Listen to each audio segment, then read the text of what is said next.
says doing this one thing makes you just as happy as eating 2,000 chocolate bars. Doing it also gives you the same neurological boost as receiving $25,000. Well, no surprise, I clicked on the article. Wouldn't you be like really angry if I hadn't? And I was just like, I don't know what it said. I was just telling you. Granted, I wasn't sure who in the world ever ate 2,000 chocolate bars, but I opened the article and read its research, a number of scholarly studies examining brainwaves and heart rates, all pointing to one inexorable conclusion: a secret to happiness. What was it? A smile. A range of fMRI studies revealed that simply by smiling, even when you don't feel like it, we can boost our mood tremendously, even extend our life expectancy. A smile, it turns out, is like an injection of happiness. My sermon today, Seeking Joy, isn't quite so provocatively titled, but we're asking the same question. How do we find joy? We talked about joy in a sermon, several months ago. Several of you wrote to me later asking, but what if I don't feel joy? You spoke of times when you've been grieving, stressed, anxious, or just up to your neck in work or life stuff. There's no question that a lot of us have been feeling pretty distant from joy this year. I admit, I felt reluctant to write this sermon. I wasn't feeling particularly joyful myself. I experienced my first birthday without my mom. I woke that day feeling quite depressed. Learning that my identity had been stolen and was being used to try to scam church members didn't exactly help my mood. More profoundly, I carried the grief of a third member of the Forsman family dying this year. I felt tired of death. Joy was the last thing I wanted to write about. So it occurred to me to be honest. It's okay sometimes not to feel joy. Sometimes life is hard and we need to grieve. I am struck by the fact that even Jesus spoke these words: my God, why have you abandoned me? Jesus didn't feel joy when, as a child, he was forced to flee Egypt as a refugee.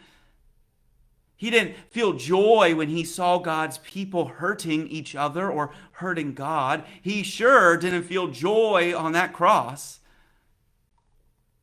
God does desire joy for us. John 15:11, I have said these things to you so that my joy may be in you and that your joy may be complete. But there are times, just as there were for Jesus, when other feelings are called for, and that's okay. The question then becomes, how do we bring joy alongside our grief and stress?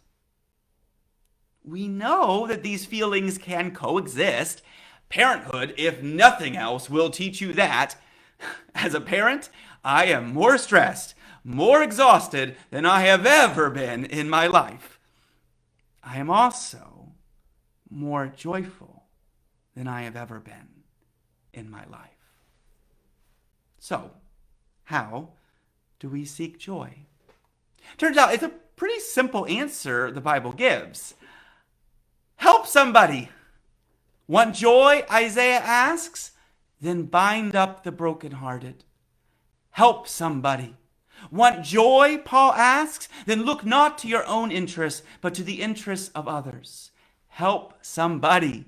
Want joy? Jesus asks. Love your neighbor as yourself. Help somebody. It's the story we are about to celebrate. God in the heavens heard God's people cry. God could have remained in the safety of God's perfection, but instead, to find joy, God came to us. God emptied God's self, became one of us. It's what Christmas is all about. God reaching out of the heavens to touch us, to run fingers along our scars, to love them and to heal them. God came in the person of Jesus Christ to help somebody. You ever notice how when you're having a really bad day and somebody comes to you asking for help and you don't feel like helping them, you got problems of your own, but you help them anyway? You ever notice how you feel better afterward? How you feel a little more clear-sighted, a little more purposeful, a little lighter? Like you've been freed from some of your own problems? That's joy sneaking up on you because you've helped somebody. And just so that we're clear, let me broaden that statement. I want to suggest that the path to joy is reaching out. Get outside yourself. Help somebody. Forgive someone. Go into nature. Go to a museum. Look at art. Read a book. Do something that takes you out of yourself and reorients you to something bigger. Much like the gospel, it is counterintuitive. We think that the secret to a good life is to shield ourselves from pain. We build bigger and bigger houses, take more and more vacations, retreat into our technology, our television, our video games. We think that pain is out there, and if we could just build big enough walls, we'll be okay. Who in their right mind would think that reaching out into suffering, into prisons and homeless shelters and nursing homes would bring joy? Who would think that sitting beside one who is dying would bring joy? Who? But Jesus, who left the most secure place ever, heaven, to do just that. Joy is not in security, Jesus says. Joy is in connection. Why? Because joy isn't something we possess. Joy belongs to God and to the interconnected fabric of existence. Joy is bigger than us. If we retreat inward, we secure only our despair. For we cut ourselves off from the source of joy. It's only when we reach out that we connect with God and with God's joy. The secret to joy, the secret to a good life, isn't a lack of suffering. It's not being rich or beautiful or famous or having the perfect family or the perfect life. The secret isn't to run away from the suffering of the world. Ironically, unexpectedly, it's to run into it with open arms. Not just suffering, of course, but the full spectrum of human experience, of creation, of music, art, nature, touch, literature. Now, there's scientific evidence to back this up. In a different article, this one in Time magazine, Jenny Santi reports on fMRI studies that show that when we help others, we activate the same parts of the brain that are stimulated by food or intimacy.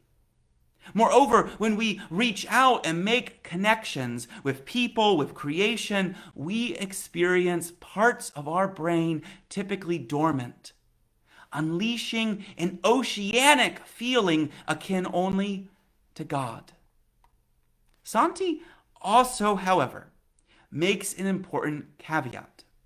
She says that, of course, helping others doesn't always give joy. Sometimes, on the contrary, it depletes us. The key variable, she says, is whether we are able to connect our helping with our passion.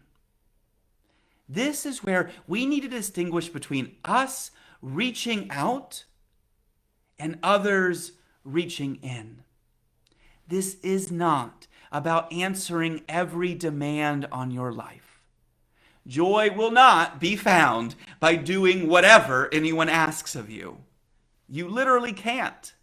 People want more from you than you can give. Rather, joy will be found when you give from your truth, whatever that may be. Which means you have to know who you are in order to share yourself with others.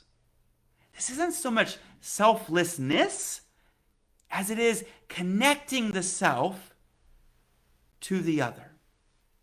It's why, despite how I was feeling this week, of all my ministries, funerals and caring for the grieving are among my most joyful. They aren't pleasurable, but joy isn't principally about pleasure. They are joyful because, for once in our lives, we are stripped of all pretense.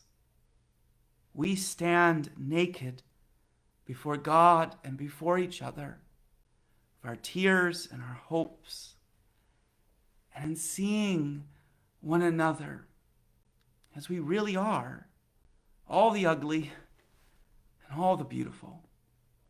We shoulder one another, and we feel, we know God is there intimately. It's in those moments that I feel my purpose, reaching out to serve others. That's joy. When we connect, we realize our fullness in God.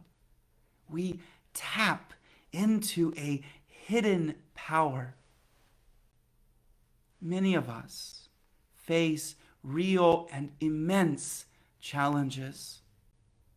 The death of a loved one, injustice, betrayal, violence, aging, poverty. These problems don't go away just because we make a connection. Rather, because of that connection, we no longer carry them alone. The problems don't shrink. We get bigger. That's the gospel irony. Instinct tells us that when we're feeling down, that's the time to focus on ourselves, hunker down. But the opposite is true. That's the time to stand up and reach out. That's how we feel joy. Amen.